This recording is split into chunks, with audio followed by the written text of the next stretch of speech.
నమస్తే friends, welcome back to my mom's kitchen. నేను మీ మధుపావని. ఈరోజు మై మామ్స్ కిచెన్లో చేసుకోబోయే రెసిపీ చేపల నిల్వ పచ్చడి. ఈ చేపల నిల్వ పచ్చడి ఈజీగా, టేస్టీగా, అలాగే 6 months దాకా నిల్వ ఉండేలాగా చేసుకోవాలో ఇప్పుడు చూద్దాం. ఈ ఫిష్ పచ్చడి కోసం నేను కొరమేను ఫిష్ తీసుకున్నానండి, 500 grams.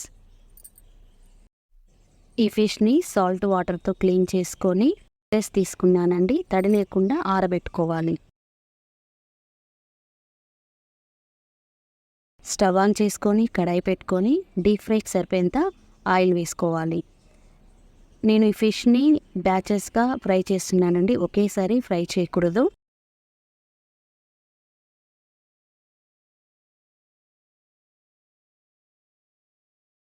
స్టవ్ను మీడియం ఫ్లేమ్లో పెట్టుకొని ఒక్కొక్కటిగా వేస్తూ ఫ్రై చేసుకోవాలి.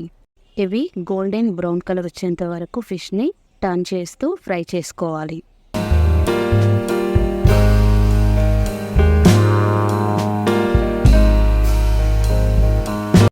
ఇలా గోల్డెన్ బ్రౌన్ కలర్లో ఫిష్ ఫ్రై అయిన తర్వాత ఆయిల్ నుంచి తీసేసేయాలి.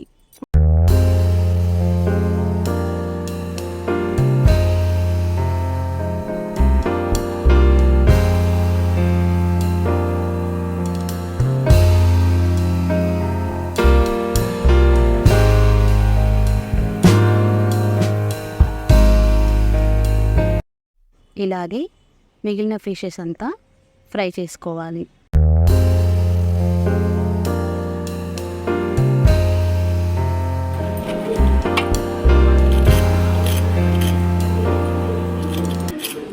ఫిష్ని ఫ్రై చేసుకున్న అదే ఆయిల్లో లో ఫ్లేమ్లో పెట్టి 2 spoons అల్లం వెల్లుల్లి పేస్ట్ వేసుకొని కలుపుకోవాలి. అలాగే 1/2 spoon అంతా పసుపు, 4 spoons కారం వేసుకొని కలుపుకోవాలి.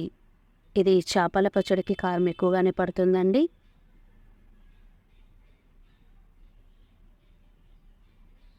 మనం ఈ ప్రాసెస్ అంతా లో ఫ్లేమ్లోనే చేయాలి.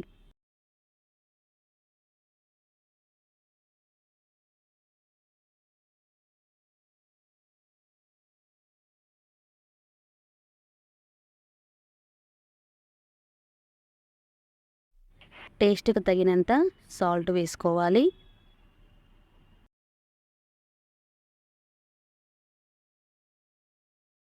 వన్ స్పూన్ గరం మసాలా పొడి,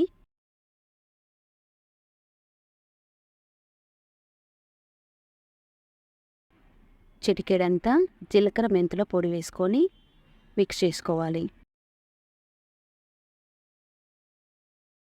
ఇవన్నీ ఆయిల్లో కొద్దిగా ఫ్రై అయిన తర్వాత నేను ఫ్రై చేసి పెట్టుకున్న ఫిష్ ముక్కలన్నీ వేసుకొని మిక్స్ చేసుకోవాలి.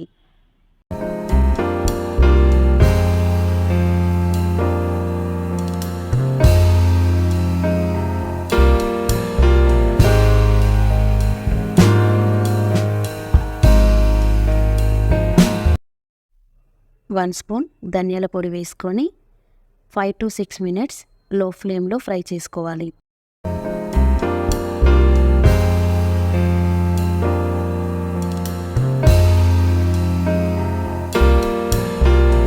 ఒక లెమన్ తీసుకొని స్టవ్ ఆఫ్ చేసి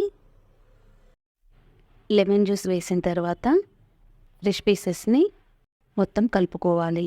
ఇలా ఒక 2 minutes కలుపుకున్న తర్వాత ఈ ఫిష్ పీసెస్ అంతా చల్లారిన తర్వాత ఎయిర్ టైట్ కంటైనర్లో పెట్టుకుంటే ఈ పచ్చడి నిల్వ ఉంటుందండి. ఇక సర్వ్ చేసుకోవడమే. ఎంతో ఇష్టంగా తింటారు. చాలా చాలా టేస్టీగా ఉంటుంది. ఒక్కసారి ఇలా ట్రై చేయండి. ఈ వీడియో కనుక మీకు నచ్చినట్లయితే please subscribe to my channel. Thank you for watching this video.